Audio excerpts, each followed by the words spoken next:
So, kamusta po mga ka-Streetwise? Ako po si Takeru Miyamoto at welcome po sa aking munting channel. So, mga kababayan, kahapon, Blue Ribbon Committee hearing ni Ping Lacson regarding dito sa maanumalyang flood control project na nangyayari ngayon sa Pilipinas. So, sa hearing nga nangyari kahapon, medyo meron tayong na-overlook na gusto kong pag-usapan ngayon natin kasi ako po naniniwala ako na ito ang isa sa pinakadahilan at saan nagsimula itong kultura ng pagnanakaw ng DPWH, ng mga ibang legislators po natin, tsaka ng mga kontraktor, dyan po sa flood control project po na yan. At mukhang ang lumalabas talaga dito, kasalanan talaga ito ni Digong at tsaka ni Mark Villar. So ito medyo na-overlook na ito kahapon, pero pag-usapan natin to, no? Kasi nung nakarang araw mga kababayan, ito na po yung binabanggit ni Presidente Bongbong Marcos. So ito galing itong inquirer ko at nakuha to, no? So sabi dito, LGU sign off for completed DPWH project scrap under Duterte, says Marcos. So ito po ngayon yung sinasabing aligasyon ngayon ni Presidente Bongbong Marcos na dati po kasi, no, ito pakita ko sa inyo, no? Dati po kasi para po ma-labelan na completed na yung isang proyekto, especially nga po pag ito po ay flood control project, ang isa po sa mga pumipirma, LGU. So, ibig sabihin ng LGU, mayor. Di ba? So, ngayon, natanggal na po yan. At sabi nga po ni PBBM, natanggal po yung sistema po na yan nung panahon nga po ni Digong. Kasi mga kababayan, napaka-importante po talaga na bawat proyekto, involved po yung LGU. Kasi ang mangyayari po dito, no, pag walang LGU na involved po sa mga flood control project, ang mangyayari po ito, kuntsabahan na po ito ng DPWH at saka ng mga kontraktor. And actually, ito po, nabanggit po ito kahapon sa hearing nga po ni Ping Lacson sa Blue Ribbon Committee. So, continue natin, sabi dito, no? President Ferdinand Marcos Jr. has ordered that local government officials formally accept completed infrastructure project before the Department of Public Works and Highways can mark them finish, the palace said Monday. So ngayon, ang gusto po ngayon ni Presidente Bongbong Marcos na ibalik po ulit yung ganung klaseng sistema na para po ma-mark na finish ang isang proyekto, dapat ang isa sa mga paperma dito, LGU. Di ba? Kaya nga mga kababayan, di ba, minsan po, nagugulat po yung ibang mga mayor po natin, especially nga po sa Quezon City, na bakit gawa ng flood control yung DPWH nang walang mga permit from LGU. Di ba? So ang tanong ngayon natin dito, bakit ginawa ito no panahon ni Digong? Bakit nangyari po yung sistema po na yan na inatsapwera ang mga LGU, no, sa mga paggawa nga po ng flood control project nung panahon ni Digong? So para mas malino mga kababayan, no, ito po yung parte nga po ng Blue Ribbon Committee hearing na nangyari nga po kahapon. So ito po, napakagandang tanong po nito ni Senator Kiko Pangilinan kay Vince Dizon. So ito, panoorin natin to. Secretary Dizon, ang ating pagkaalam. Yes, thank you Mr. Chairman. Secretary Dizon, ang ating pagkaalam, at ito ay nakausap natin si former Secretary Babe Singson, na ang patakaran dati para involved ang LGU at Regional Development Council ay pagka 50 million and below ang proyekto, district engineer. Pero pagka 50 million and above, kasama na ang Regional Development Council sa pagbubusisi sa mga proyekto. Tama po ba yan? Noon ha? Dating patakaran. Tama po, no, ika-clarify ko lang po, no.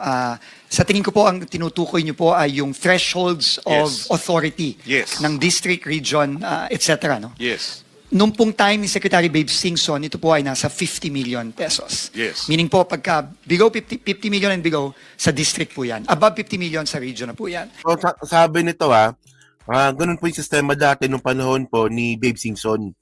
So sino si Babe Singson? Siya po yung DPWH Secretary ni Pinoy. Okay? So, sundan natin yung timeline, Ito po ngayon ay itinaas. At ngayon po ay naka-threshold na po sa 150 million sa district. Pero nung panahon na yun, 50 lang po. At pag sinabing Regional Development Council, sino ang involved dyan sa pagbubusisi? Well, ang magpapa-bid out at ang mag-i-implement po kapag above 50 million nung panahon po ni Secretary Singson ay regional office na po ng DPWH, hindi na po ang distrito. Pero ngayon po, tumaas na po ang mga thresholds na yun. Yes, pero hindi ba pag regional office, saan ang involvement dati ng mga probinsya, ng mga local governments? Meron ba? Sa aking pagkakaalam po na Mr. Chairman, dati po kailangan po ng acceptance ng local government unit ang mga proyekto. Ito na rin po ay pinoint out ng ating Pangulo nung siya ay bumisita sa Baguio at nakipag-usap po siya kay Mayor Benji Magalong. However po, nagulat na lang po ang Pangulo na tinanggal na po yun. Sino nagtanggal nun? Inaalam ko pa po kung kaninong termino sa DPWH tinanggal. If you will allow me po, I will get back to the committee on that para po ma-establish natin kung anong date ito tinanggal para malaman po natin. O yan, di ba? So ito nga po yung connection dun sa article na binasa ko kanina. Di ba? Kung dati nga po, sabi nga po ni Babe Singson na para ma-mark na finish ang isang proyekto, dapat may pirma dito ang LGU. Tapos ngayon, nung natanggal na si Babe Singson, kasi nga po, natapos na yung termino ni Pinoy. So ang pumalit no si Digong at saka si Mark Villar. So ngayon, pagkatapos nga nun, bumalik po yung reklamo po na yan ngayon. Ngayong panon nga po ni PBBM. Na tinanggal nga po yung involvement ng LGU para po ma-mark na kompleto yung isang flood control project. So ngayon, ang tanungan natin ngayon, bakit ginawa ito? No? Actually, nagiging polite lang po talaga dito si Vince Dizon na sinabi niya na titingnan niya pa kung sino yung gumawa nito na tanggalin nga po yung LGU sa pag-mark ng complete ng mga flood control project. No, nagiging polite lang po siya dito pero malinaw naman po talaga kung sino. 'Di ba? Yung timeline pa lang 'Di ba? Nung panahon ni Babe Singson, involved ang LGU. Tapos nung panahon ni Digong, wala na. Di kay Digong nangyari 'yun. Oh. So, continue natin. Sige, continue natin. Sino po ang sekretary nung panahon na 'yon? At ano ang pagkakaiba pag regional ang nagpapasya at district engineer ang magpapasya? Which work better in your opinion? Ano ang mas magandang proseso o mas maayos na proseso? I'm not in a position pa po to say which is better and which is not. But what I can say po, Mr. Chairman, is meron pong inherent flaw sa nakikita nating sistema sa DPWH. Kasi po, lalong-lalo na dito sa mga proyektong inaaral po at binubusisi ng committee ngayon, madalas po, or in fact, most of the time, hindi po ito dumaan sa Local Development Council, hindi po ito dumaan sa Provincial Development Council, at hindi din po dumaan ito sa Regional Development Council. To quote po si Governor... Kung lumalabas pala, no, para makagawa ng isang flood control project, ang kailangan lang na involvement dito, legislator, yung gumagawa ng budget, pwedeng congressman o senador, tapos district engineer, DPWH, at saka contractor. So sabi nga po ni Secretary Vince Dizon, inherited flow daw po ito. So ibig sabihin ito, namana lang po ito ni PBBM. Di ba? Tarantado talaga ito si Digong, no? Wala nang ginawang tama talaga sa Pilipinas to.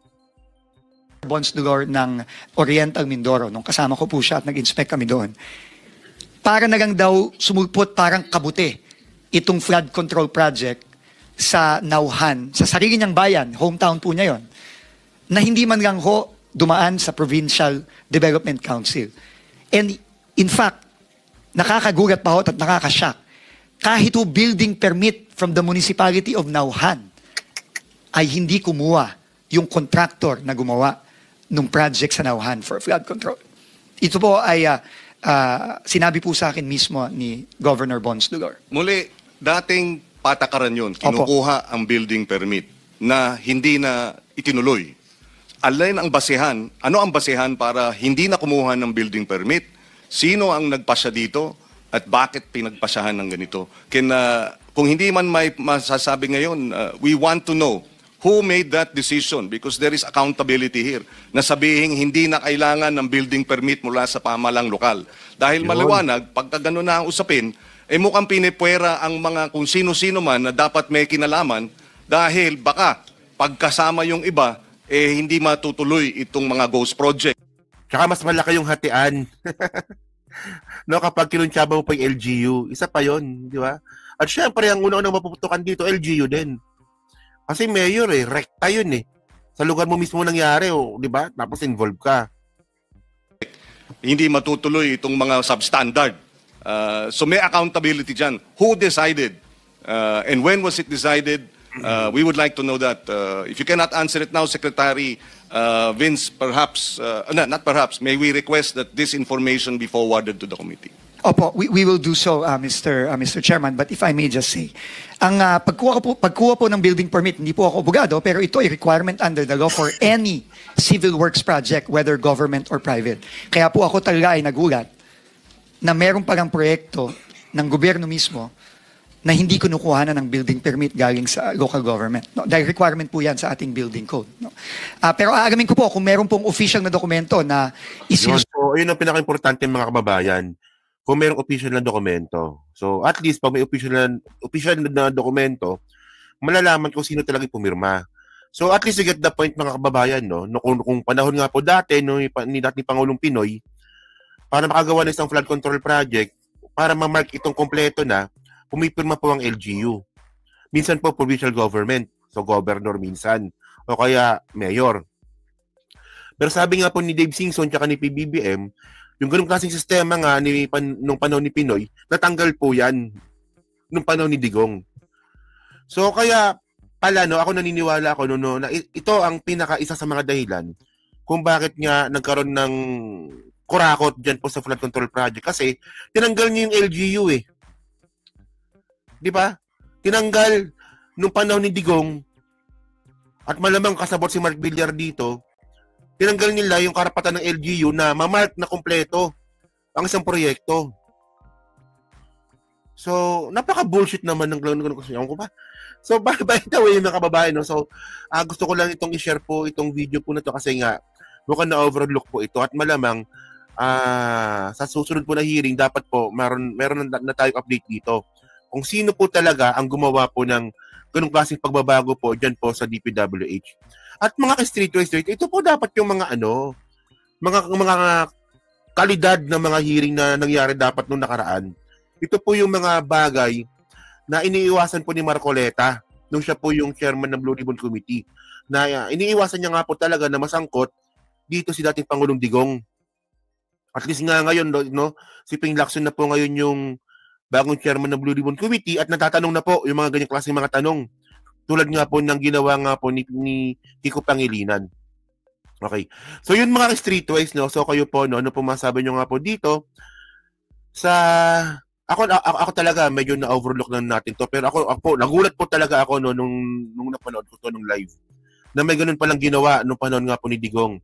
Na tinanggalan nga ng karapatan ang mga LGU para po sa mga flood control project sa mismong baluarte nila.